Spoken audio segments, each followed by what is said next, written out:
तर आता आपल्या रूमवर आलो आणि बघू शकता आपल्या रूमवर आलेला आहे. तर आता आपण रूमवरनं फ्रेश होऊन नंतर आपण दर्शनासाठी जात नाही देवळामध्ये.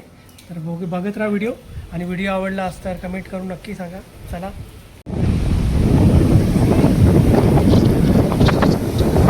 तर आता आपण बीचवर पहिला आपण हातपाय धुवणार आहे. त्याच्यानंतर रूमवर जाऊन आंघोळ करून नंतर आपण मंदिरामध्ये दर्शन करायला जाणार. तर आपण आता फ्रेश वगैरे होऊन ह्याला चाललो आहे, आपल्या दर्शनासाठी चाललो आहे बाबा जगन्नाथच्या. तर आपण आता फ्रेश वगैरे झालो आपल्या रूममध्ये आणि दर्शनासाठी जात आहे. तर व्हिडिओ बघत राहा, तुम्ही पण दर्शन करून घ्या व्हिडिओमध्ये. तर आता आपण मंदिराच्या दिशेने जात आहोत. आपण रूम थोडा लांब घेतला आहे, त्याच्यामुळे आपल्याला रिक्षा करून जावं लागतं, कारण इथे शेअरिंग रिक्षा भेटत नाही. तुम्हाला इथे लांब रूम घेतला तर प्रायव्हेट रिक्षाच करून जावं लागेल. तर त्याच्यात तुमचे खूप पैसे वेस्ट होतील. तर तुम्ही आलात जगन्नाथपुरीला तर देवळाच्या आसपासच कुठेतरी रूम घ्या आणि राहा, ते तुमच्यासाठी सर्वात उत्तम राहील. तर आपण आता मंदिरात दर्शन करण्यासाठी जात आहोत.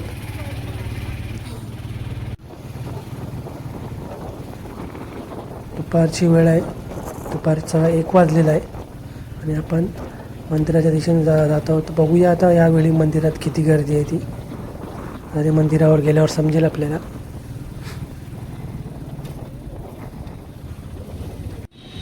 आणि बाजूला बघू शकता बीच आहे, बीचच्या बाजूने रस्ता आहे.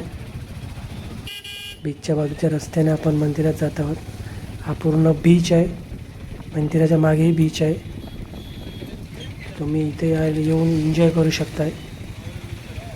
खूप छान बीच आहे, गोल्डन बीच म्हणून याला बोलतात, पुरी बीच.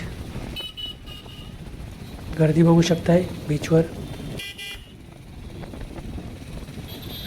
खूप छान बीच आहे आणि पावसाचं वातावरण झालेलं आहे, पूर्णतः पावसाचं वातावरण झालेलं आहे. तर पाऊस पडला तर खूप प्रॉब्लेम होणार आहे, कारण आपण छत्री पण आणलेली नाही. तर खूप ढगाळ वातावरण झालेलं आहे पावसाचं. तर आपण आता बघू शकता इथे पाऊस पडलेला आहे आणि आपण आता मंदिराच्या दिशेने जात आहोत.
आता आपण जगन्नाथ मंदिराजवळ पोचलेलो आहोत आणि आपण आता दर्शनासाठी जाणार आहोत.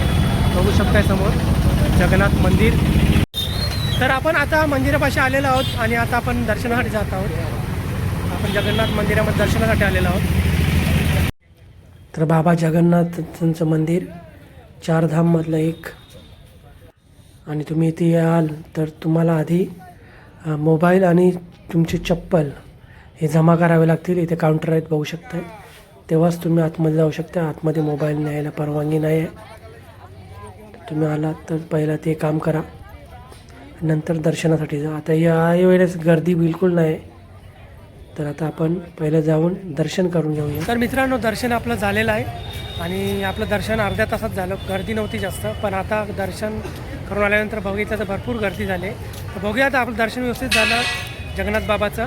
तर आता बघूया पुढे काय बघता येईल ते.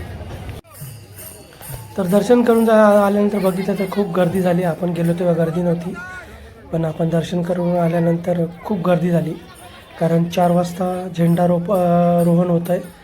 ते बघण्यासाठी लोक ह्याच वेळेला जास्त दर्शनासाठी येत असणार. आपण पण ते बघितलं, पण मोबाईल आतमध्ये नेता आला नाही म्हणून ते आपल्याला शूट करता आलं नाही. तर आपण दर्शन पण आपलं व्यवस्थित झालं आणि ध्वजारोहण पण आपल्याला बघायला मिळालं. तर खूप मजा आली. तर तुम्ही पण आपल्या फॅमिलीसोबत नक्की या इथे आणि बाबांचं दर्शन घ्या, जगन्नाथ बाबांचं. तर खूप छान ठिकाण आहे आणि तुम्ही तुमच्या फॅमिलीसोबत नक्की या. तुम्हाला खूप आनंद मिळेल इकडे येऊन. इथे बरंच काही बघायला पण आहे, ते पण तुम्हाला बघायला मिळेल. बघू शकताय बाबांचा ध्वज हा दर दिवशी 4 वाजता बदलण्यात. तर ह्या व्हिडिओमध्ये तुम्हाला मी जेवढं दाखवता येईल तेवढं दाखवलेलं आहे. तर आता आपण हा व्हिडिओ इथेच थांबवणार आहे. तर भेटूया आपण आता पुढच्या व्हिडिओमध्ये. तर हा व्हिडिओ तुम्हाला जर आवडला असेल तर कमेंट करून नक्की सांगा आणि व्हिडिओ कसा वाटला कमेंट करून नक्की सांगा आणि चॅनलला सबस्क्राईब करा, व्हिडिओला लाईक करा आणि जास्तीत जास्त लोकांपर्यंत व्हिडिओ शेअर करा. तर आता आपण भेटूया पुढच्या व्हिडिओमध्ये. जय हिंद, जय महाराष्ट्र.